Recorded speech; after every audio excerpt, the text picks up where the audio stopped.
dia, mais uma vez aqui junto eu e você, reavivado por tua palavra. Nós iremos estudar o livro de Isaías, no capítulo 13. E se você nessa manhã ainda não pegou a sua Bíblia ou não teve contato com a sua Bíblia, não falou com Deus, eu peço por favor que você pegue a sua Bíblia e vamos juntos meditar aqui, estudar um pouquinho sobre Isaías capítulo 13. O que esse capítulo tem a nos dizer nesta manhã tão maravilhosa que Deus nos concedeu. Amém? Profecia contra a Babilônia.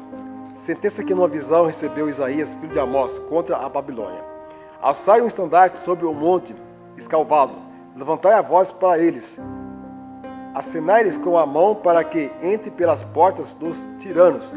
Eu dei ordem aos meus consagrados, sim, chamei os meus valentes para executarem a minha ira. Os que com exultação se orgulham, já se ouve sobre os montes o rumor como de muito povo, o clamor de reinos e de nações, já consagrados. O Senhor dos Exércitos passa revista às tropas de guerra. Já vem de um país remoto, desde a eternidade do céu, o Senhor e os instrumentos da sua indignação para destruir toda a terra. Vai, pois, está perto o dia do Senhor, vendo o Todo-Poderoso como assolação, porque todos os braços se tornarão frouxos e o coração de todos os homens se derreterá. Amém, irmãos? Que mensagem é essa? O que o profeta quer nos dizer aqui? Mas eu faço a pergunta para você e para mim também. Quem foi o profeta Isaías? O profeta Isaías foi um dos escritores do Antigo Testamento que profetizou em Judá entre o século 8 e 7 a.C. Escreveu o livro profético mais extenso da Bíblia. Olha só, o nome Isaías significa o Senhor é salvação. Apesar de ele ser um dos profetas mais conhecidos da Bíblia, nem todos já leram a história de Isaías, né? E quem foi Isaías? Isaías foi filho de Amós, mas que não deve ser confundido, irmãos, com o profeta de mesmo nome. Na verdade, o nome do seu pai em hebraico é Amós, enquanto o do profeta Amós é Amos.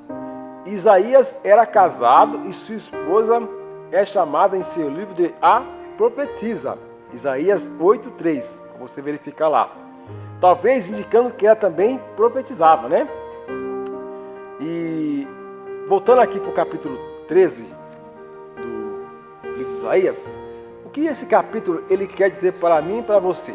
Qual o significado, né? O tema principal do capítulo 13 é a destruição de Babilônia, típico do estilo de Isaías, envolvendo múltiplos níveis de significados, né? A destruição descrita é um símbolo da destruição dos ímpios, que acontecerá na segunda vinda. Porque nós, nos últimos dias, devemos estar preocupados, irmão, com a destruição de Babilônia, que ocorreu há milhares de anos atrás, né? Porque Isaías previu e descreveu sobre a destruição procedente ao retorno do Senhor Jesus Cristo, as quais se entrelaçam com as descrições da antiga destruição da Babilônia, né? Olha só, Isaías dá muitas dicas nesse capítulo que nos leva a interpretar a interpretação dos níveis de significados, especificamente passagens que se relacionam somente com a destruição da Babilônia na Mesopotâmia e outras passagens que se referem só às destruições precedentes à segunda vinda, né?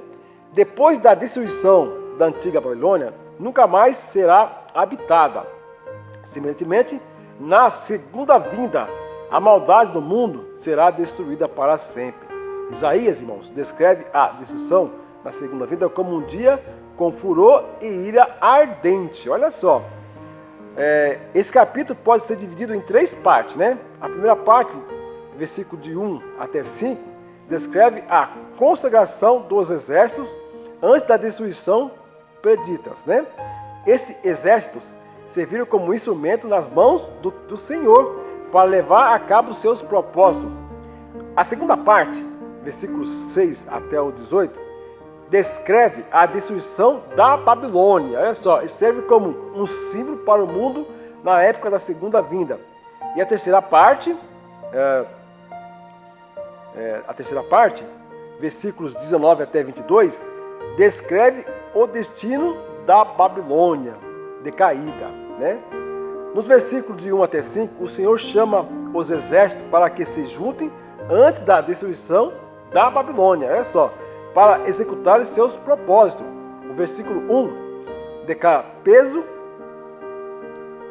essa revelação que veio como uma visão, peso significa mensagem de destruição contra um povo. Agora o versículo 2 e 3 descreve a congregação dos exércitos. O versículo 2 começa a sair uma bandeira sobre o monte elevado, levantai a voz para eles, assinai-lhes com a mão para que entre pelas portas dos nobres. Sobre o monte elevado significa, irmãos, ao mesmo tempo, nação líder. É templo, portanto, o significado implícito. Nação líder que possui o templo, as portas dos nobres são locais reservados para os escolhidos e santificados do Senhor. Que eu e você, irmãos, possamos estar atentos à mensagem de Isaías 13, não só a mensagem do capítulo 13, mas de toda a mensagem que a Bíblia está nos trazendo hoje, para que possamos estar atentos aos dias finais desse mundo.